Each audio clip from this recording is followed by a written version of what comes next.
રાધે રાધે ને જય શ્રી કૃષ્ણ બધાને। આજે આપણે બનાવીશું એકદમ ઝટપટ તૈયાર થઈ જતું ગુજરાતી ઊંધિયું। ઘરમાં પડેલા શાકભાજીમાંથી જ બનાવીશું આપણે ગુજરાતી ઊંધિયું। તો ચાલો રેસીપી શરૂ કરીએ। તો પહેલાં આપણે ગોટી બનાવી લેશું। એના માટે મેં અહીંયા ચણાનો લોટ લીધો છે, તેમાં થોડોક બાજરાનો અને થોડોક ઘઉંનો લોટ ઉમેર્યો છે। હવે આપણે તેમાં થોડીક મેથી અને લીલું લસણ ઉમેરી દઈશું। પછી આપણે તેમાં 1 ચમચી નમક, 1 ચમચી હળદર, 1 ચમચી લાલ મરચું પાવડર, 1 ચમચી હિંગ, 1 ચમચી ખાવાનો સોડા, ધાણા જીરું પાવડર અને લીંબુનો રસ ઉમેરી 1 ચમચી ખાંડ અને લીંબુનો રસ ઉમેરી તે બધાને મિક્સ કરી લેશું। 1 ચમચી તેલ ઉમેરી આપણે તેનો લોટ બાંધી લેશું। આવો નરમ એવો લોટ બાંધી લીધો છે આપણે। હવે આપણે તેના ગોટા વારી લેશું।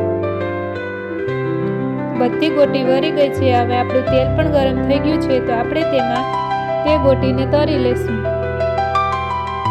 એકદમ ક્રિસ્પી થઈ જાય ત્યાં સુધી આપણે ગોટીને તળવાની છે। તો આપણી બધી ગોટી તૈયાર થઈ ગઈ છે તળાઈને। હવે આપણે બધા શાકભાજી લઈ લેશું। તો એના માટે મેં અહીંયા રીંગણા લીધા છે, બટેટા છે, વાલોર અને પાંદડી છે, વટાણા, આદુ મરચાં અને લસણની પેસ્ટ છે, ટમેટાની પ્યુરી છે અને ડુંગળીની પેસ્ટ લીધી છે। હવે આપણે તેલ ગરમ થઈ જાય એટલે તેમાં રાઈ, જીરું, હિંગ, આદુ મરચાંની પેસ્ટ અને શાકભાજી ઉમેરી દેશું। વટાણા, વાલોર, પાંદડી તે બધું મિક્સ કરી તેમાં હળદર નાખી દેશું 1 ચમચી। પછી આપણે ડુંગળીની પેસ્ટ ઉમેરી દેશું, ટમેટાની પ્યુરી ઉમેરી દેશું અને તે બધાને મિક્સ કરી લેશું। તે બધું મિક્સ થઈ જાય પછી 1 ચમચી નિમક ઉમેરી દેશું। હવે આપણે તેના માટે એક મસાલો તૈયાર કરી લેશું। 2 ચમચી લાલ મરચું પાવડર, 2 ચમચી ધાણા જીરું, 1 ચમચી હળદરમાં પાણી ઉમેરી અને મસાલાની પેસ્ટ બનાવી લેશું। તે પેસ્ટને આપણે શાકમાં ઉમેરી દેશું।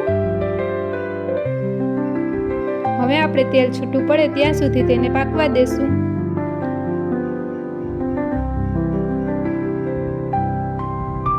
તો તેલ ઉપર આવી ગયું છે। હવે આપણે તેમાં રીંગણા અને બટેટા ઉમેરી દેશું। તે બધું મિક્સ કરી અને તેમાં 1 ગ્લાસ પાણી ઉમેરી દેશું। લીલું લસણ ઉપરથી ઉમેરી દેશું અને કુકરનું ઢાંકણ બંધ કરી 4 વિસલ થવા દેશું। તો આપણું સરસ મજાનું ઊંધિયું બનીને તૈયાર થઈ ગયું છે। હવે આપણે તેમાં ઉપરથી ધાણા જીરું પાવડર 1 ચમચી અને 1 ચમચી ગરમ મસાલો ઉમેરી દેશું। સરસ મજાનું શાક બનીને તૈયાર થઈ ગયું છે। આપણે હવે તેમાં ઊંધિયાની ગોટી ઉમેરી દેશું। ઊંધિયાની ગોટી આપણે નીચે ઉમેરીને જ ઉમેરવાની છે, નીચે ઉતારીને જ। 1 ચમચી ખાંડ ઉમેરી દેશું અને હવે આપણે ઊંધિયાને સર્વ કરી દેશું।